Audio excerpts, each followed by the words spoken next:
right, Bennett, welcome to the Roundtable, guest number 22. Thank you so much. I appreciate it. You're from Florida, nice and sunny Florida, but you're in nice and sunny San Diego today, which I guess is pretty cold from what you were telling me. Yeah, man. Well, Yeah, definitely change of pace for sure. thanks for coming on. And I think this episode will be particularly interesting because we talked a lot of smaller rental companies who are getting started. And you're, I think, a couple years into your journey starting Skyway directly from scratch. Is that right?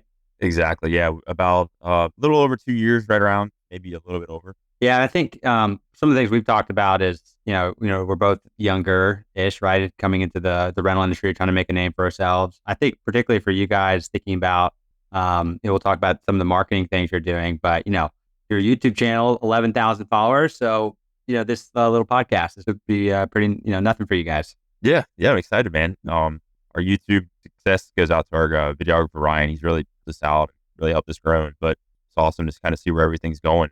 Yeah. Well, maybe just start off. Tell me about Skyway Equipment. Tell the audience about what your business is and how you really got into rental to begin with. Yeah. So, about 2 years ago, my buddy James and I have always been kind of like the entrepreneurial mindset, thinking about businesses to start, all kind of stuff, and we were constantly bouncing on ideas off each other, trying to figure something out. We knew we wanted to do something together, just weren't sure kind of what to do. We talked about different things all the time, and I, during COVID, always remember seeing videos on TikTok of a guy who rent dump trailers out. And, he's always showing he's making all this money and all this and that. And I was like, man, that'd be so awesome. It seemed at the time very simple and like hands off, drop the trailer off, pick it up, go dump it. So, I guess this was like right after COVID, we started looking, and I was always looking on Facebook Marketplace for dumpsters. And one morning I saw a like brand new, it was a 2021 Big Tex 14 by 7 foot dump trailer. It was like pretty much brand new. And I called James and I was like, bro, we have to go get this. So I ran to Tampa, saw the trailer. It was just like, it's perfect. And I was like, let's try it, man. So that was kind of how Skyway Equipment started. We did that for a few months, running it out on Facebook Marketplace and OfferUp and all that kind of stuff. And it didn't take long for us to realize that going to the dump and dumping people's garbage was not something we were interested in. And funny enough, during this whole time, we were kind of building contacts and meeting people and, lots of contractors and guys doing different kinds of construction. And they'd always ask if you have excavators or skid steers. And that's kind of what got our gears turning to look into getting equipped. So I remember the day distinctly in Pinellas County, the dump, I'm sure it's just like any other dump, you kind of have to go up on top of the mountain. And it had just rained, and I had, I don't even, probably 10,000 pounds behind me in a truck that probably shouldn't have been towing that much weight. I'm trying to go up this mountain, sliding around, and I get up to the top. It's my turn to dump the trailer, and I had like a brand new pair of shoes on. And I was like, I need to put my junky shoes on before I get out. So long story short, I had one new shoe on, one junky shoe on. I jumped out of the truck and I went probably 2.5 feet into dump mud. And at that point, I was like, all right, we're done with the dump trailer. We're not going to keep doing this. Let's really start thinking about this. So yeah, that's kind of how we started. And from there, James and I started looking around at machines. We had no idea, neither of us had ever, we probably did little things around the house, rented machines here or there, but we never had any heavy construction equipment experience or compact equipment experience. And from there, we just kind of started shopping around like for machines, and we ended up getting our Cat 301.5, tiny little machine. And that's kind of what started our journey in the equipment rental business. Well, RIP to those shoes, but Yeah. probably Yes. things ended up paying off for you because you Yes. successful business. I think it's interesting. We talked to a lot of people who are second generation, third generation, grew up in the rental industry. That's not your story, right? I mean, Yeah. how many times have you rented equipment before you started your business? I'm just curious, like less than 10. Less than 10. Yeah. I mean, I remember going to the Caterpillar Ring Power Cat in St. Pete, which we still do tons of business with. And our sales guy, Charles, was probably laughing that me and this British guy showed up to buy a piece of equipment, and neither of us, I mean, I probably didn't even know how to turn it on at the time. Yeah, I had no idea. We saw a need, and we were just like, let's give it a shot. So yeah, probably less than 4 or 5 times. Yeah, so you're more of an entrepreneur, found the opportunity rather than an equipment person necessarily. The other thing that's interesting is this really all started from a TikTok person. Yes. Who's the person you followed, by the way? I don't know. I know it's a guy. I think he's in like California or Nevada or something. Yeah. and he does like he does the whole dumpster rental, and he's kind of like a influencer guy on TikTok. I'd have to try to figure out who it is, but yeah, thanks to him, he kind of got us in this whole world of equipment.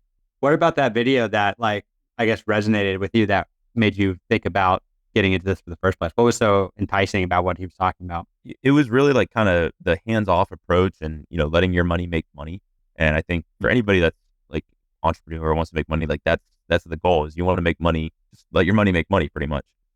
It seemed very hands-off, and I think that might be a bad approach, especially for somebody wanting to get into this. Mm-hmm.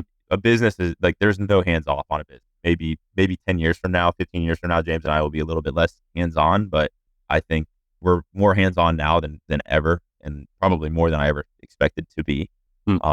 This is really a around the clock operation. I'm in California, so I'm 3 hours behind our normal time right now, but I'm up at 4 a.m. over here trying to deal with equipment and making sure my guys know what to do and all that kind of stuff. So it's definitely, it's been like a lifestyle change almost too, is owning and running this business. It's really a full time. You got to be dedicated to doing this kind of stuff. Yeah. So what drives you now? This is not, it sounds like you were not expecting to be as hands-on in the business, and you also Yeah. equipment background. So this is like total shock maybe of what you thought you were getting into, but like what keeps you going now that you're a couple years? Yeah, I think just driving around, if you drive around and you look at any mom and pop style equipment rental business, and you just look at the equipment that they have in their yards, I mean, they have millions of dollars of it sitting there. And, in James and I's mind, in our head, that's a very realistic dream or goal for us to get there. We're really laying the foundation now, learning how everything works and how to operate the business, and, different, just there's something new we're learning almost weekly, if not every day. Hmm. But just seeing the success that these people have is awesome, and if you go there in the morning, there's people lined up to take machines and all kind of stuff. So it seems like there's always a need for this style business, and I think the money, the hard work is and will pay off. Yeah. Well, I mean, like your business, all the rental companies we talk to, it's a painkiller, not a vitamin, and that's a good business to be in, right? People need equipment and they need access to good equipment. I'm curious, for Exactly. me, like you said, you ran something maybe 5 times. I probably ran something less than 5 times when I started Uh-huh. Quipli, right? We started 4 years ago. I had to learn a lot, and I'm interested how to, you mentioned you're learning weekly, like, for the people who are thinking about starting a rental business, but they're still relatively new. How have you learned? Have you been connecting to the industry? Have you been talking to people? Is it just trial by fire? Like, how have you been learning ins and out of running a rental business? Yeah, I would definitely say it's a mixture of all of that. I have a background of working on stuff, mechanics and that kind of stuff. So luckily that portion of the business comes easy. I've obviously never worked on a skid steer. I've never, had to put a track back on a skid steer or anything like that. But, we just take it day by day. If there's something that I don't know, I'll look it up. YouTube. I mean, there's so many different platforms and educational stuff out there for anybody who wants to start. It doesn't matter what kind of business. There's literally information on everything. So if you're dedicated, you're willing to put in the work, like, it's all out there. But yeah, looking stuff up on YouTube. I do have James and I both come from, like, business oriented families and thoughts and that kind of stuff. So that, like, the business portion definitely comes simpler, but I guess the day to day dealing with the equipment and all that kind of stuff. We bought a gooseneck trailer. I had never even hooked a gooseneck trailer to a truck before. So here I am picking up this brand new big Tex gooseneck trailer, and I'm like, I have no idea. In my videos, you'll see the blue F-250. The day before I got the trailer, James and I, we're trying to save money, not trying to spend a whole bunch of money. I go to a local place and I buy a B&W gooseneck hitch, and James and I are installing the hitch in the back of my truck. It took us 10 hours, but we got it installed, picked the trailer up. It's just, we definitely do not come from this world, and it's an uphill challenge. But every day we look back now, and where we were 2 years ago versus where we are today is like night and day. Hmm. Do you feel like that beginner's mindset, in a sense, has been a more of a blessing or a curse? Not I having. definitely think it's a blessing because it makes you work. Hmm. There's days that I'm like, I really don't want to deal with this equipment or anything like that. But then when you're making, the money's good. When you're making good money, you're like, man, why would I not? If somebody's like, hey, I'll rent a skid steer for 3 days, I need it delivered here, and you're like, man, I'll make $1,500, or I'll make, whatever, to go drop this machine off for a few days. It kind of motivates you to keep going. Get those little carrots, those rewards along the way. Yeah. Well, I Yeah, think it's interesting for you guys. We've had, you're a 22nd guest. We're going to have more episodes, but, we've had people, don't take us the wrong way. You probably have the least amount of rental experience I in your could imagine. guests. Yeah. Now I'm probably number two, right behind you with like another year. You know what I mean? So we're Yeah. both generally new to this. We've had people on who've had 50 plus years of rental experience. I think Donald Charbonnet who came on, and I think what's interesting for you though is that beginner's mindset drives you to work harder, to be more curious, and to approach things differently. I think it's one of the things you mentioned already was how much you're learning from YouTube videos. If you talk to Yeah. older generations, they're not learning how to run a rental business on YouTube. It's been passed down from generation. You're starting from scratch. Yeah. Sounds like you've been learning a lot just from YouTube, TikTok, some of these digital channels, which are becoming more prevalent with millennials and Gen Z. That's how you've been learning a lot of how to run your business. Is that right? Exactly. And when you think about it, like, what is the age group of people running equipment now? They're in the same age group you and I fall into. A lot of these guys, I would say most American males, in our age group at the end of the night are on Facebook or on YouTube, TikTok. We don't really do a lot of TikTok, but that kind of stuff. So, they're going to see that the stuff on there, and, it's just kind of the way that things are going. And I think we really have to, everybody needs to take advantage of it, because if not, I feel like, at some point, the people who are not willing to jump on board and give it a shot are probably going to fall behind the people who are on there trying to make presence. I mean, by no means are we professional, YouTubers or anything like that, but we just try to get out there. We get the videographer guy to come tag along and, just trying to make some cool videos. And I really think that one day it'll all pay off for doing that kind of stuff. Yeah, it's a fresh, different approach. Yes. You have the background of someone who's young, innovative, business savvy. You've learned the equipment side, Yeah. which is opposite. A lot of people we talk to, they've known equipment and they're trying to traditional sales methods, et cetera. Part of why our business is digitizing, modernizing a lot of rental businesses. That's sort of natural for what you're already doing. Yeah. I'm interested in how you've grown. You started with the dump trailer. You have what, about 20 pieces of equipment now? Yeah. Something around there. In just 2 years, right? You're going to keep Yeah. growing. How have you found those first 10, 20, 50, 100 customers? Was it word of mouth, outbound sales? Was it marketing, Facebook Marketplace? How have you grown your business? I think like if you see any of my videos or anything like that, I'm very big on taking advantage of everything. There's so many opportunities. And when James and I started, I mean, at this point now we have more money invested in it, but we probably both only invested $5,000-$8,000 to kind of get the ball rolling. And, we didn't have a lot of money to go spend 300 or 400 bucks a week on marketing and stuff like that. So we had to really get creative with what we did. So I took advantage of everything: Facebook, Instagram, Facebook Marketplace, OfferUp, Craigslist, making flyers, putting signs up, whatever I could think of that would try to get our name out there. We did. I mean, we were taking jobs. The other thing, we were taking jobs everywhere. We were doing some things where I'm sure, looking back, we weren't making any money because we were driving an hour and a half to go drop off our tiny little excavator, and they used it for a day. We probably weren't making any money, but we were building a foundation, meeting people, get our name out there, and that's what really kind of helped us grow. Is we just took advantage of everything. We weren't going to fail. We had just signed for, looking back, it wasn't much. I mean, maybe a 35 or $40,000 excavator. But, to us, we were kind of scared. We had no idea. We didn't know if the thing was going to run out. Bought it and hope for the best. Hmm. So So that the first year or so, a lot of hustle, just doing whatever you can to get your business out there. But at some point, you've transitioned more towards digital marketing and advertising, right? Or you guys are running some ads. Now, tell me about that. yeah. So I have a really good friend who does all of our ads, like Google ads and stuff like that. I still do most of our Facebook stuff. Hmm. But he does all the Google and all that kind of stuff for us. He has like really strong background in that. So now we do put money into that kind of stuff. And I have noticed over the last probably we're getting a little more picky on what we do. And I don't say that to be like, ungrateful or anything like that. But about 6 months ago, we decided. So James and I live, if you're familiar with St. Pete or Pinellas in Hillsborough County. I'm in Pinellas. James is in Hillsborough, which is Tampa. Two different sides of the bay.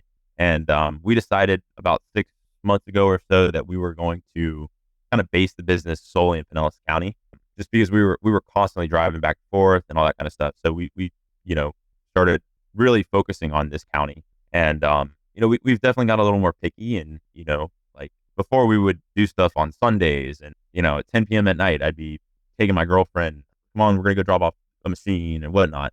So we were just taking whatever. But over the last few months, we've really kind of like, all right, we really need to start doing business hours, not work on Sunday and that kind of stuff. And so it's kind of cool to see, now that we're starting to get a little bit bigger. I mean, we're still tiny compared to everybody else, but we have normal hours and all that kind of stuff, which is really, really good. Yeah, I mean, I think if Chick-fil-A closed on Sundays, they're still the biggest fast food per revenue Yeah, per location in the country, right? They crush everyone. exactly. I mean, that's also a narrative that I've heard from a lot of companies and similar for us. You start really broad and you just try things and you're doing, you're serving customers who aren't profitable, you're serving customers who are paying, but over time you start to focus and narrow in. Exactly. If you focus and narrow in too early, you may miss the opportunity. And Yeah, that first year is so painful because you're just doing all this stuff and half of it's working, half of it's not. You're not really making money.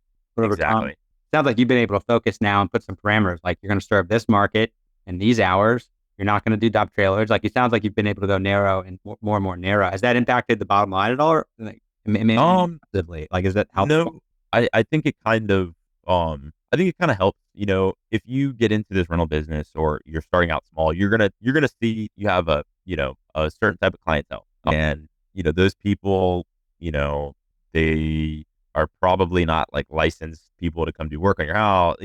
Long story short, it's, obviously you need to make money. It's good that you have customers, stuff like that. They might not be the best customers that you want, to be writing to constantly. I think now that we've kind of gotten away from just doing whatever, it makes us more creditable, I guess you could say. I don't. It kind of helps, and we're structured. This is how it is. Just like any other place would be. So have you also changed the type of renter you've worked with? Like maybe you start with unlicensed people. Have you moved more established groups, or are you still sort of serving all of those together? Yeah, we're kind of serving everybody. We do, if we have an issue with you or, you're rough on our equipment or, you damage stuff, like we're not going to work with you. Unfortunately, it does happen. Yeah. I've had people bring me back, skid steers absolutely covered in mud and it's, or, break a hose or, try not to pay or something like that. And right away it's like, hey man, I'm not going to rent to you again. So I think you do have to be kind of strict because a lot of these guys will just, rent your machines and get kicked out of going to one place and just find somewhere new, and then they get like kicked out of there. So you got to be, cut and dry with these guys. People, if you try to give them a little bit, they'll take a whole bunch. You just got to be, the same way with everybody, kind of strict. James and I at the beginning kind of sat down and made some rules that we've really stuck to, and I think that doing that kind of helps, just set like a line for people when they do rent from us, like our expectations, their expectations. We do, luckily have not had a whole bunch of issues when it comes to damage and all that kind of stuff, just because I feel like we're kind of strict on the things that we want. And if you're not able to do that, then unfortunately, Well, what are some of those things? Maybe not the whole list, but what are some of the things some of the parameters you put in the business now? yeah. So I'm sure this is the same everywhere. You got to have basic stuff: driver's license, matching credit card, debit card. If you're going to be towing it, you got to have insurance. You need to, machine's coming out full. You need to bring it back full. It's going to be clean when you get it. It needs to come back clean, or you're going to have to pay to get it cleaned. Just basic things. Payment is up front. It doesn't matter pretty much who you are. If you're running from me, if you have it for a day and you want to extend it, it's got to get paid for. If not, it's to get dropped off.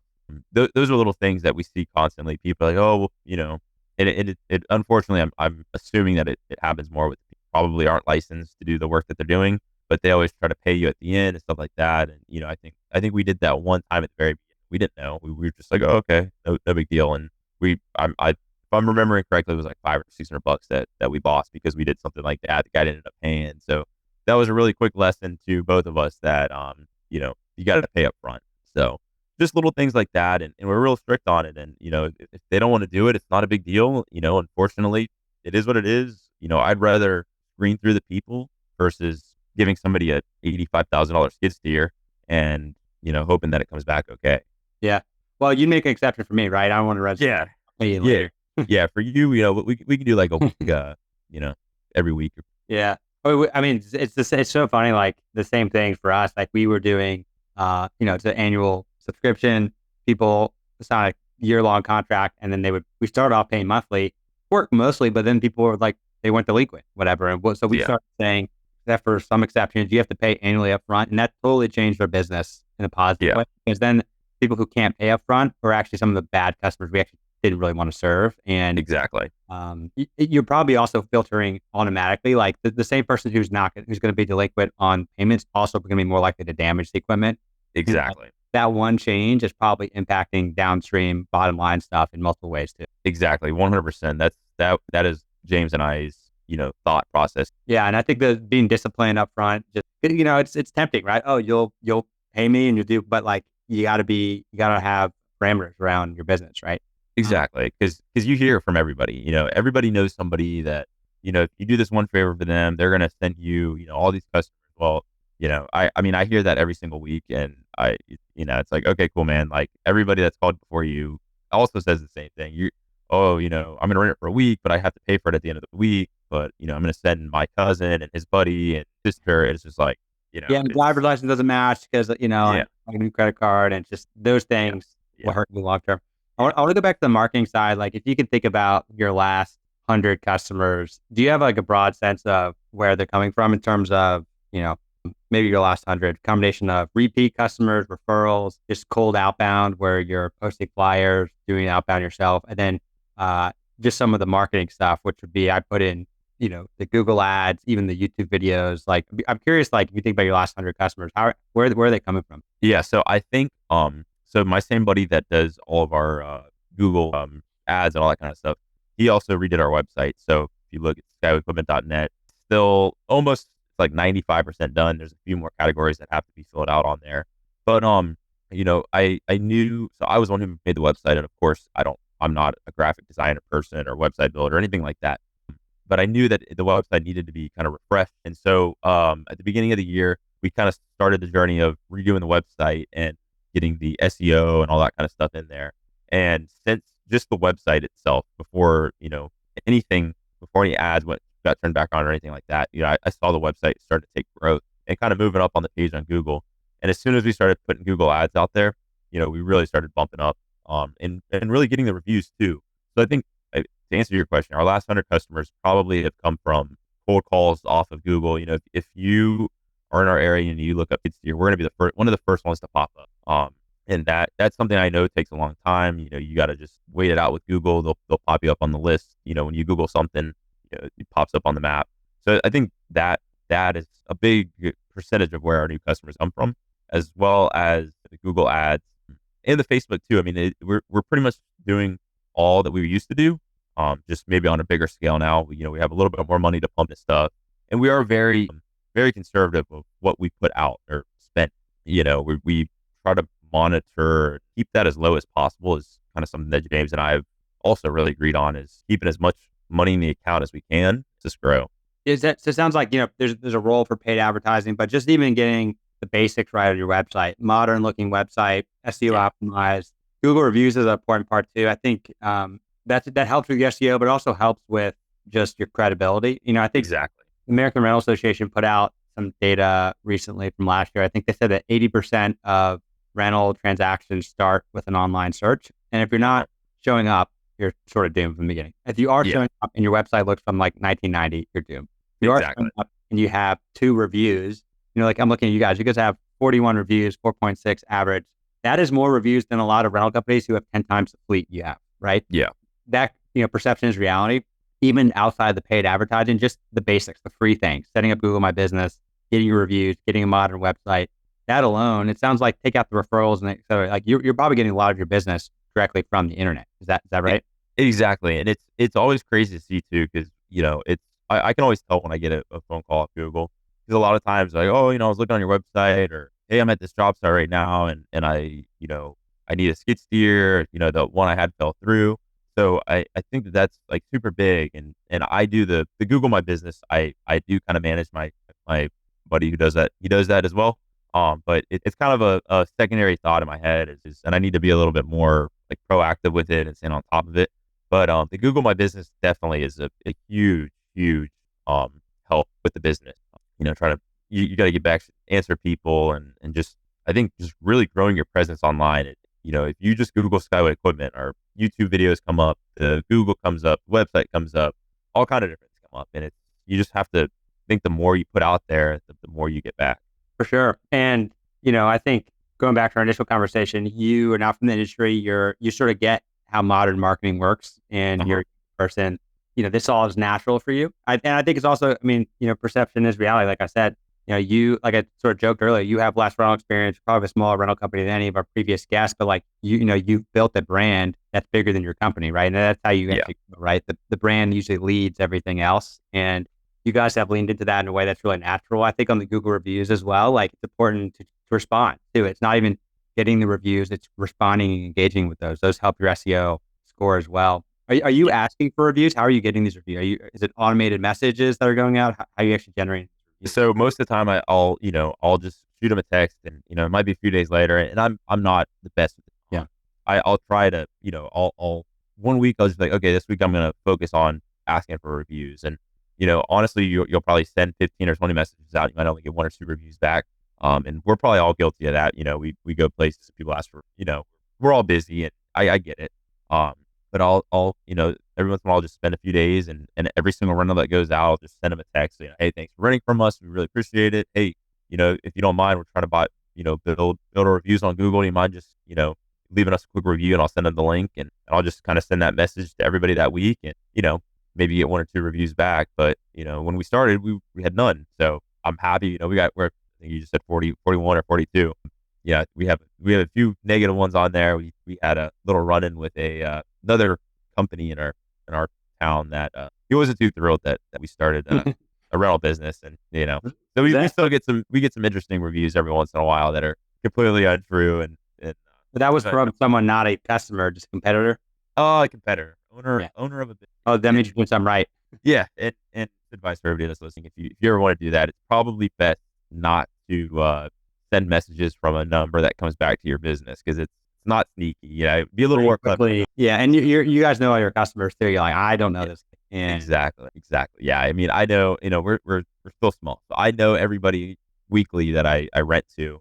Um, the way that our business kind of works is James is on top of, or handles all of the business related stuff, taxes, money, all that kind of stuff, and I do more of the day to day stuff. So I'm really tuned into what all's going on. We have one employee, um, so I trust him. He's a really good dude. But I'm the one handling customers, dealing with people, and so it yeah.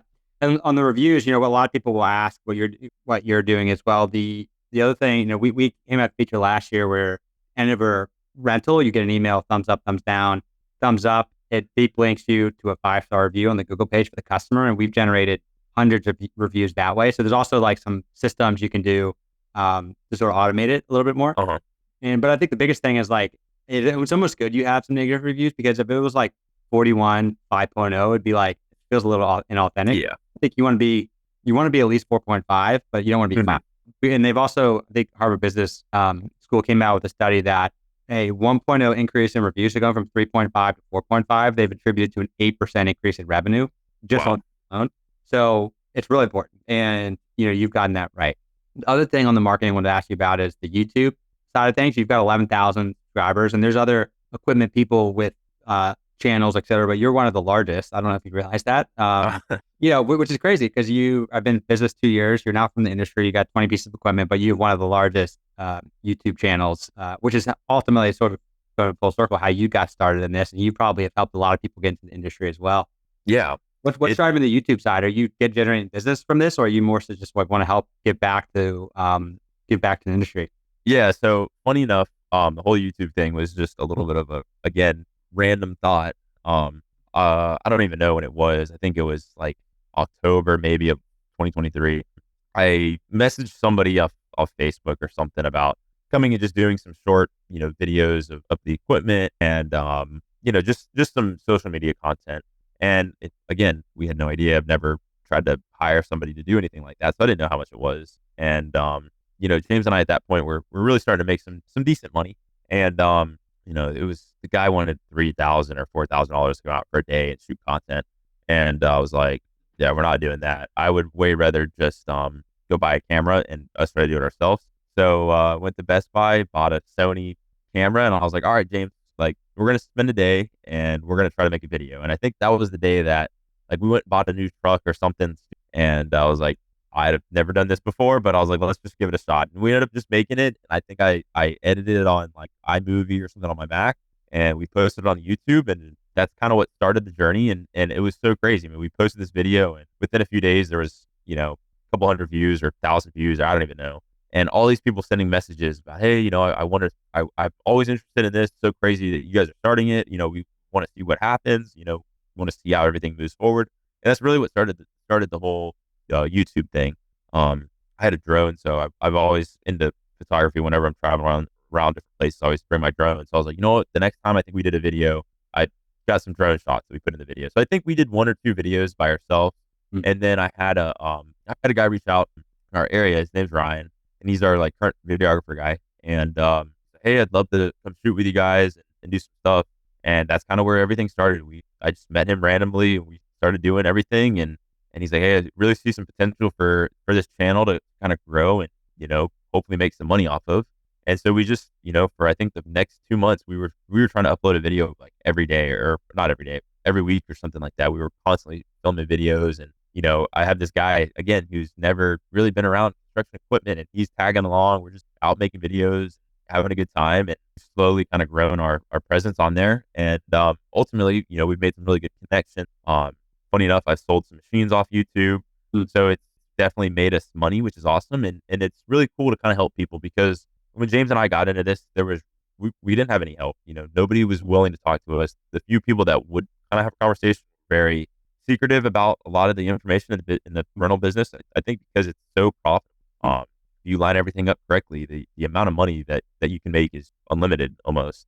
Obviously, it has its risk and has its difficulties, but there's a lot of money to be made. So we just kept on doing it and answered questions, and it's so crazy because I mean, if not every day, every other day, somebody's reaching out to me, sending me a message on Instagram, sending me an email, asking questions and stuff like that. And I always try to take time to answer them and kind of give them, give them some help.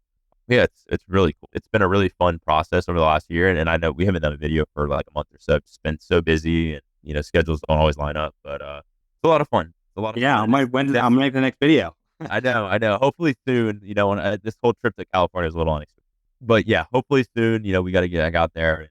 Ryan's always texting me, wanting to make some more content and stuff like that. So Yeah. we always have a good time. I always try to line some rentals up. He tags along. It's just, Well, that's awesome. It sounds like there's been an ROI for your business, but you're also just helping people, which gives purpose and feels good. I think it's exactly. 2 years in, you're like an expert, I know. I always tell everybody, I'm like, listen, man, I don't know everything. So just, listen to my few failures and just try to learn from them. But yeah, it's good. And I truly do like, giving people a little bit of advice and trying to help them out, because there's just so many unknowns in this industry. I mean, going and buying a skid steer from John Deere is totally different than going to Chevy and buying a truck. It's interesting. Yeah, I think part of what we've talked about early on is that's why there's so many second, third generation people, because it's so hard. I mean, I just stumbled into this myself. I didn't even know this industry existed 5 years ago. And me and you are the outsiders in the edge case, right? But what you're doing is creating content that can educate people. And we talked to a lot of established rental companies. That's like our bread and butter. But we've also been talking to a lot of groups who are non-traditional rental companies who are entering the market because they have this excess equipment and it makes sense, et cetera. But I think there's one element you could feel threatened by that, which is like your competitor who is leaving 1-star reviews for no reason, right? But I think their view of expanding the pie, and I think we can all, get bigger together. And there's a conversation, right? Is the industry getting consolidated? Maybe, maybe not. To some level, it is. But I think I believe that rental is still underpenetrated, and even rental software, right? Like we have, I think ARA said there's like 90 rental softwares out there or something. Like, we need 91? Well, I think you do, because I think that there's still an opportunity to grow the rental business. And I think depending on the stats you look at, like the rental industry may double in the next 10 or 15 years. Like, I think there's a huge opportunity there. And if you view it as a threat, right, you're not going to put out your videos and sort of give your secret sauce away, right? But if you view it as like, hey, we can all win together, and actually by helping others win, you actually help yourself win even more. Like, it's better for everyone, but it's also better for you. And that's the approach you've taken, because you weren't, when you started this, like, you didn't have help, and you had YouTube videos, but you learned it yourself, and you're like, I don't want to I don't want to have other people do that again. You're actually helping people partly because of your experience, right? Because of the not having help that you wanted at them. Yeah, definitely. And it just feels good, to be able to talk to people. And, a lot of people it's something I've been thinking about for years, or, there's so many guys out there that, they work 9 to 5 running a excavator, and hey, we've always thought about doing it, and I can do some side jobs, and just trying to open their mind a little bit and like, listen, you can, if you're an operator, which is awesome. I'm not an operator by any means. I've over the last 2 years have gotten, pretty proficient running different machines, but by no means am I an operator. I can go and dig a hole, but it might be 5 times slower than what this, person who does it every single day does it. They ask me these questions, and there's just so many different ways to look at it. Your machine's sitting there, rent it out. If you can line up some work on a Saturday and you want to make some extra money, go do it. Go do that. So it's really fun just kind of talking to these guys, just my mind works a little bit differently, and I think two people talking about different things, is either you just conquer so much more. And that's, some people ask me all the time, is this something that you can do by yourself? 100% not. I don't. I could not do this by myself. James and I are a really good team because, at the beginning and still now, I mean, we spend hours every day on the phone talking about the business, talking about how we want to get to where we're going, So I think that's one of the most important things, is having somebody or, partnering with somebody that you can bounce stuff off of. And I hope that, maybe a few of our videos can be that for somebody and kind of guide them a little bit. Yeah, and the idea, if you want to go fast, go alone. If you want to go far, go together. We've had a team from day zero, and I couldn't have done any of this myself. I'm not that talented. Yeah, I'm smoothly, I need help. But speaking of help, we had a couple of questions from the audience I want to ask you about. So, first question here is, for someone just starting, is it typically better to buy new, or do you have a full warranty and service from a dealer, or do you focus on lower cost used equipment? So I guess the question around, you buy used cheaper, versus new with warranty and service, et cetera. Have you thought about that trade-off? Yeah. So, like I said, so our very first machine was the Cat, which we did buy brand new. I think our payment on that was like $700 or something. And, we were terrified of that, but James and I both have jobs. So we're like, if we have to, cover this, we can cover it. It's $350 each, not a big deal. And then from there, we started renting that out. People asking for skid steer. So, I mean, I'm sure everybody that's on here knows the cost of a skid steer. I mean, basic skid steer, you're probably going to be around 60, maybe a little over 60 right now, for just an open station skid steer. So we were like, man, that's quite the jump up from our, $35,000 or $40,000 excavator. So that we bought a used Bobcat S160 from an auction, and it ran great. It had really low hours, like 800 hours, something like that. It had like none on it, but we were constantly terrified that thing was going to break down. I mean, it was getting rented out all the time. It was an older, like a 2006 or something, so it was pretty good age. But that kind of like reminded us that we would prefer to buy new. So since that, we've obviously sold that machine, and we do new only. Unless we've considered some stuff that's maybe a year or two old, and now going forward, our next machines in talks are some bigger excavators, and like a 60 or 75 or something like that. Something like that we might consider getting used, less than a year old with, under 500 hours or something like that. But new is definitely a way to go. Something with a warranty, and that's kind of what, I've made some really good connections with all of the, different brands in our area. I got Ken at Bobcat, Josh at Everglades Deer, Charles at Cat, all these guys and they're always sending me stuff. So when the time is right, probably jump on something used. But I do think starting out, new is the way to go. I mean, if something breaks on one of these machines, it's not like a little, Toyota Corolla where, a couple $100. I mean, if something breaks or something goes wrong with it, it's a pricey. Yeah. You get what you pay for, in a sense, right? And Exactly. It's worth getting new equipment up front. Yeah. It's going to save a headache longer term. Yeah. So I think everybody right now is 2 years, 2,000 hours. It's bumper to bumper pretty much. So we've had little things. I mean, we've had, I think when we got our 317, I mean, it was back at the dealer a month after we got it because it was having a weird electrical problem. I mean, these machines, like even the skid steers specifically are going out. I mean, these guys are rough with these machines. It's a rental. Everybody knows what people do to rentals. They're not, they don't baby. So yeah, I think new is the way to go unless it's used and you know the history of it, or it's used and you get some kind of warranty. I think new is the way to go. Cool. Other question from Zeb, and I think we talked about this in our call before this, but the question is, do you guys have outside investors? Did you guys have outside investors at the beginning, and do you now? And how are you thinking about taking on investment? Because you obviously have traction here. You guys, the trade-off between bootstrapping and growing organically, taking on loans, taking on equity investors. How did you get started, and how are you thinking about that moving forward? Yeah. So, we have no investors. James and I are the sole investor. We have definitely thought about, people investing. We've had a lot of people come to us and say stuff. Um, Something that James and I have learned over the last little bit is we really enjoy being 100% in charge of this. And I obviously don't know much about people investing into our business. Something that we are thinking about and trying to learn more about. But no, it's just us. Most of the machines are financed, which is kind of a risk, but you obviously have to risk it to make something. But I mean the 2 or 3 machines, you're already at $250,000. So we don't have that type of cash just laying around. So we finance most of them. We're starting to pay off machines. We're starting to buy the machines out, which is good. But yeah, no investors, just us. When you're talking to people who are starting or thinking about getting started, and they say, "Hey, should I bootstrap it? Should I take on investment?" You guys bootstrapped it and been successful. Would you ever recommend people taking on investment from the beginning? Maybe, I think if you have a lot of knowledge of the whole business as a whole, the equipment side, the business side, because this truly is like, I've never had a business like, but, there's 2 sides of this business. There's, the mechanical side, dealing with the machines, dealing with the logistics, and then also the business side, which, a lot of guys say stuff like, "Hey, I'm really good at working on the machines and all that kind of stuff, but I don't know how to business," or it's the opposite. It was kind of us at the beginning. So I would say it's best to try it on your own. And the easiest way to think about it to me is, if you go to Bobcat, you get a skid steer, get an M2100 or something, a little excavator, get that cost down as much. You don't need to buy the most fancy. Definitely don't buy anything closed cab. Just get a very basic machine, see what the payment is, and then see what the machines are running for in your area. You might get a skid steer, the payment's $1,100 or $1,000 a month. You look on Facebook, you look on United, Home Depot, it's like, man, they're running for 300, 3 rentals out of the month, and you're pretty much going to be covered then. So just you got to do your research, you got to look into the machines that you're going to buy, see what they're going to rent for, and then figure out, how many rentals you need to cover it. And when you break it down like that, and I know a lot of people don't think of it that way. And even my parents, when I got into this, so excited, showing it, telling my parents what we're kind of doing, a lot of money.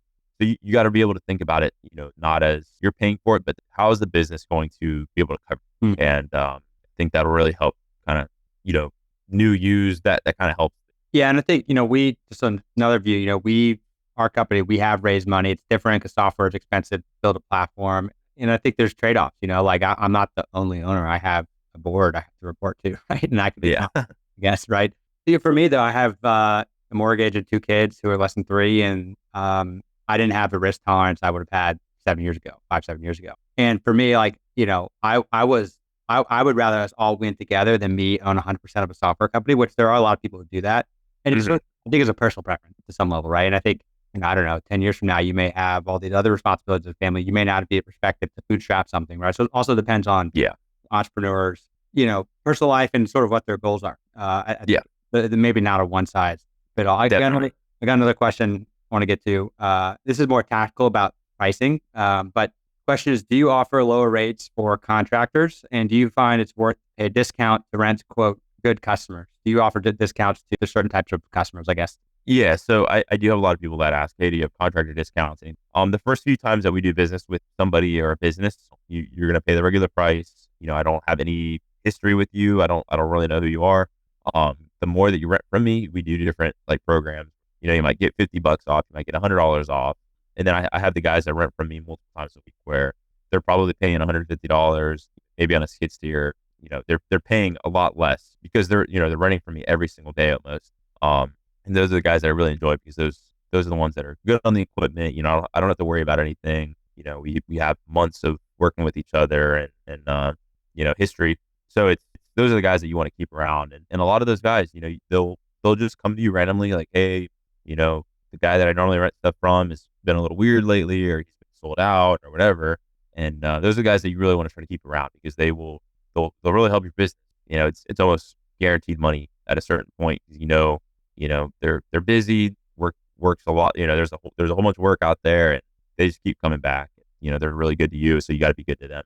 So for your best customers, repeat customers, you'll get offer discount. First time Definitely. customers, you don't. Except for me, you're gonna give me discount. Yeah, Like let me yeah. pay at the end of the rental. After you pull 2 tracks off and controller grapple. Yeah, yeah. Exactly. I want to get to the last question here, and we could wrap up. But you mentioned you are getting a lot of almost daily questions on how to start a rental business, how I run my rental business. 2 years in, I think if we did this episode in 2 or 3 years from now, you probably have a lot more lessons learned. But what's like if you want to simplify, like top 1, 2, 3 lessons you've learned starting your rental business, bootstrapping from scratch? What would you say? So definitely the paying thing. You got to pay up front. That is something that we learned early on, like to be one of the most important things.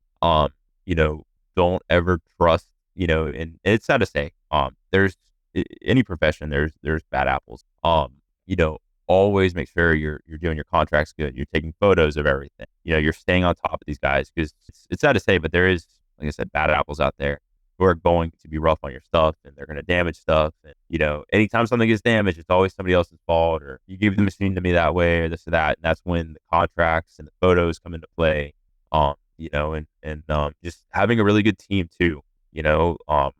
James might not be as involved in the day-to-day stuff, as I am, but, he's taken, he's carrying a heavier load in other areas. So, just make sure you have a team, even if it's a buddy, if it's, a parent, if it's, a wife, somebody that can handle some stuff because this business, like I said, it takes a lot. It's long days. You're out there towing around heavy equipment. It's not super simple, Yeah.